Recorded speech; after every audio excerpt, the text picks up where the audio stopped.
Karena kita nggak boleh memungkiri walaupun itu terjadi dengan laki-laki juga, banyak sebetulnya yang terjadi dengan laki-laki. Kalau misalkan dari survei kita itu 1 dari 10 laki-laki dia pernah mengalami pelecehan seksual. Cuman memang kita tidak bisa pungkiri perempuan itu lebih rentan.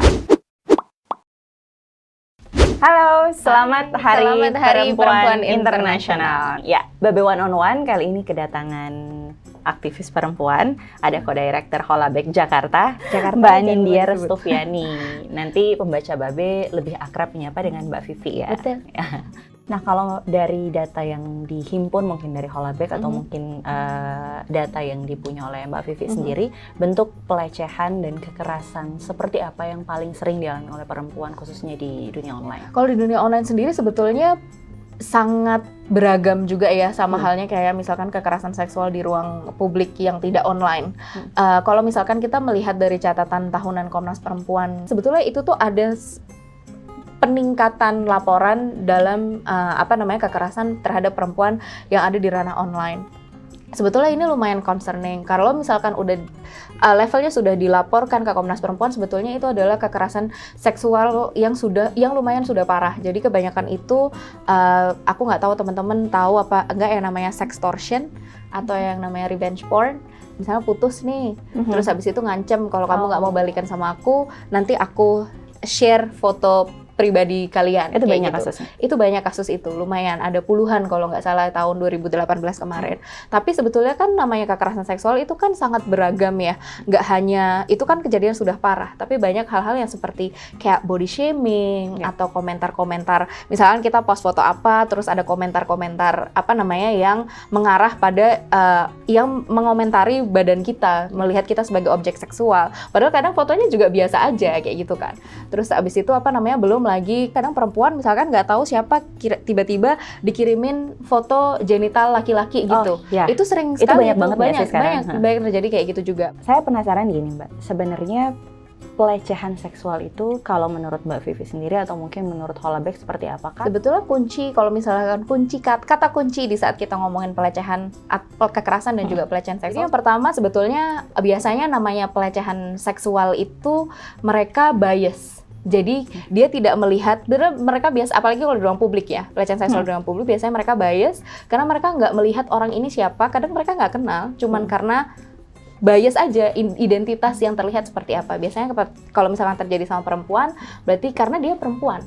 Hanya sesimpel itu. Terus yang kedua adalah biasanya memang gender bias. Karena kita nggak boleh memungkiri walaupun itu terjadi dengan laki-laki juga, banyak sebetulnya yang terjadi dengan laki-laki. Kalau misalkan dari survei kita itu 1 dari 10 laki-laki dia pernah mengalami pelecehan seksual. Cuman memang kita tidak bisa pungkiri perempuan itu lebih rentan. Yang teman-teman harus istilahnya benar-benar pegang adalah di saat pelecehan seksual itu terjadi di saat kejadian itu unwanted atau tidak diinginkan. Jadi walaupun cuman kayak nyolek doang atau cuman siul-siul atau left comment di Instagram atau Facebook atau apapun yang sebetulnya kayak unwanted, kayak lo nggak pengen orang itu komen seperti ini, kayak gitu, tidak ada persetujuan seperti itu. Itu sebetulnya kata kunci dari itu definisi dari kekerasan seksual. Nah, apa yang Anda lakukan ketika mengalami hal seperti itu? Sebetulnya kalau misalkan level untuk speak up sendiri itu kembali lagi sih ke para korban itu sendiri, karena menurut aku nggak ada salah atau benar di saat kita sudah menjadi korban kekerasan seksual. Di saat aku bilang kayak korban harusnya begini, harusnya begitu, itu sama aja aku memberikan beban lagi kepada korban bahwa kayak apa yang kamu lakukan sebelumnya itu salah. Jadi semacam victim blaming lagi, tapi kayak di layer berikutnya gitu. Cuman sekedar tips sih sebetulnya di saat kita mengalami kejadian seperti itu, untuk levelnya yang masih kayak verbal di komen dan segala macam, blok aja sih. Kalau aku sih kayak gitu. Sebetulnya salah satu tips yang bisa dilakukan adalah selalu private account kita. Cuman kan itu balik lagi hak ke kalian kan, ke teman-teman sendiri itu maunya seperti apa dengan account kalian, mau di private, mau di enggak juga itu hak kalian. Cuman kalau misalkan udah levelnya seperti sextortion dan segala macam, memang aku suggest teman-teman untuk segera lapor either ke Komnas Perempuan atau ke LBH. Kalau di Jakarta ada yang namanya LBH Apik. Itu teman-teman bisa lapor ke situ atau ke SafeNet, karena kalau SafeNet ada sebuah organisasi yang memang mereka khusus untuk menangani kasus-kasus kekerasan di ranah online. Tapi sayangnya sebetulnya kalau di Indonesia sendiri kita masih banyak banget kesandung sama undang-undang sih sebetulnya. Regulasinya ya. Regulasi di Indonesia Indonesia, kayak misalkan undang-undang ITE, undang-undang pornografi, yang sebetulnya itu yang sangat membuat korban itu banyak yang takut untuk speak up. Tadi kan teman-teman ngomongin tentang, oh aku takut untuk speak up dan segala macam. Kayak dengan undang-undang pornografi itu sendiri, kayak teman-teman yang korban tadi ya revenge porn, sextortion, mereka sangat takut untuk lapor karena mereka takut dijerat dengan undang-undang pornografi. Karena mereka yang terkadang mereka yang membuat konten terus di-share ke yang dulu pacarnya yang dikira bisa dipercaya dan segala macam, tapi ternyata ngeselin. Atau dengan undang-undang ITE, kayak misalkan contoh kasus Bu Baik Nuril, sebetulnya kan dia korban kan. Nah itu sebetulnya yang di Indonesia itu masih sangat sulit untuk bisa nggak hanya korban di kekerasan di online ya, tapi kekerasan seksual dalam konteks offline pun juga masih sangat sulit. Tapi karena online ini juga sebetulnya ranah yang lumayan baru, tren yang lumayan baru.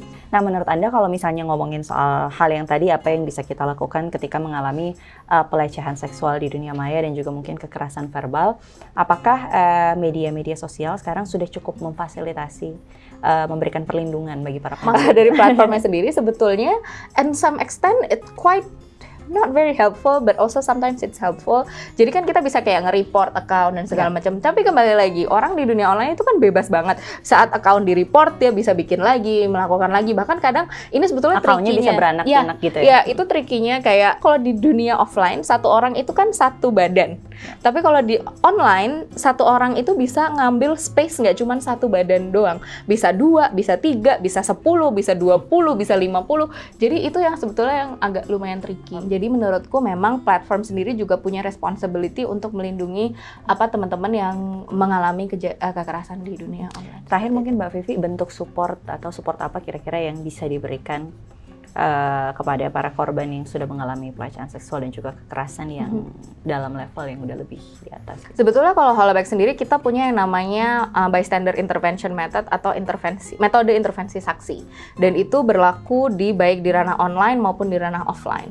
Kalau di ranah online, jadi itu yang bisa kita lakukan pertama ada yang namanya direct intervention atau intervensi secara langsung, di mana teman-teman bisa melakukan intervensi kepada pelaku ataupun kepada target secara langsung. Misalkan kepada pelaku langsung aja balas komen di situ bilang kayak, lo ngapain sih, yang lo lakuin ini adalah pelecehan, tralala-trilili. Cuman biasanya itu nanti akan berlanjut ke perdebatan yang lain kayak gitu, atau ya langsung report. Itu sebetulnya juga termasuk direct intervention.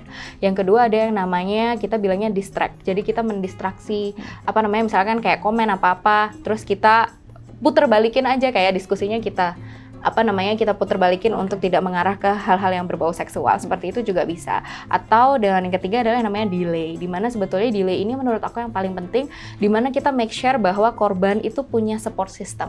Yaitu kita bisa kayak misalkan kita melihat dia dilakukan mengalami pelecehan, kita bisa kirim pesan ke dia bahwa look, I know this happened to you. Kalau misalkan butuh tempat cerita, aku di sini mendengarkan. Seperti itu. Itu adalah sebetulnya bentuk yang sangat sangat berguna.